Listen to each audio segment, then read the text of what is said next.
The sound of the engine revving grew louder, the BMW racing back towards me, like a predator closing in for the kill. I couldn't move, couldn't cry out. Pain racked my body, every nerve on fire, my vision blurred, and the street around me dimmed. I closed my eyes tight, waiting for the inevitable, a deserved finality to the misery I'd caused. Then a voice, sharp, desperate. "Stop!" The BMW's tires screeched, the car coming to a halt by what felt like only inches away, before shifting gear once more. It sped off along the narrow street, its sound soon lost as the howling wind returned, echoing around the tall buildings. Peering through the tiniest of gaps my eyes could manage, I saw Kevin and Vicky, who had been silently witnessing my demise, turn and bolt back into the flat, the door slamming shut behind them. You bastards, I thought. And even in the midst of my hideous predicament, I considered how sweet revenge would be. They'd lured me there, knowing that Bob's children were waiting in the shadows as soon as I departed their flat. They let me go, allowed me my freedom, but they knew. I tried to speak, to scream, but my lungs wouldn't cooperate.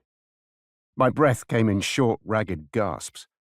The cold bit at my skin as my limbs refused to move. I was sinking deeper into the blackness. And then I heard her. Footsteps, quick and purposeful. The figure that emerged from the gloom was a blur of motion and shadow. She knelt beside me, her breathing uneven as she looked me over, trying to assess the damage. I could barely see her through the haze of pain, but her presence was a strange comfort in the growing dark. Her hands hovered over me, uncertain where to touch. My head spun as I tried to piece together how she had found me, why she had come. However, having her near offered me a moment's peace, a reformation. "Stay with me, Adam," she whispered, her voice trembling, the desperation in it cutting through the fog in my brain.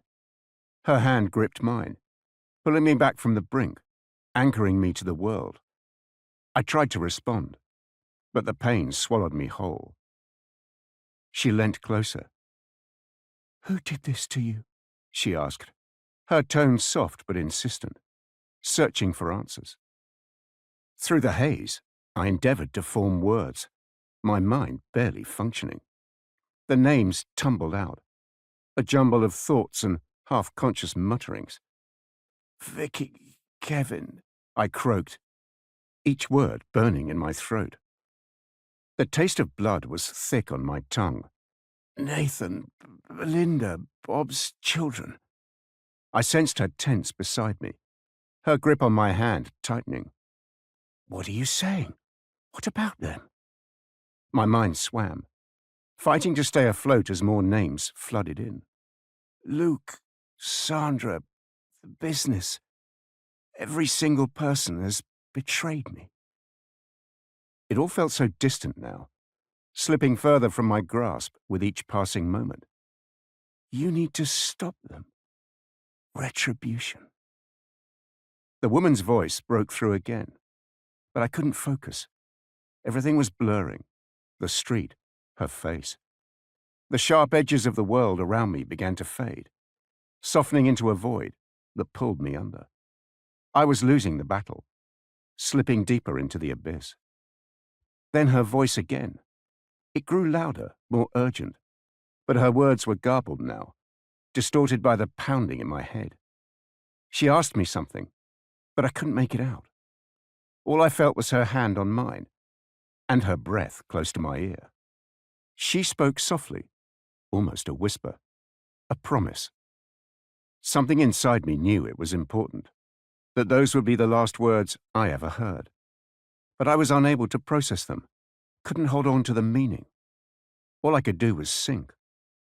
The world darkened further, the street vanishing as if swallowed by a black hole.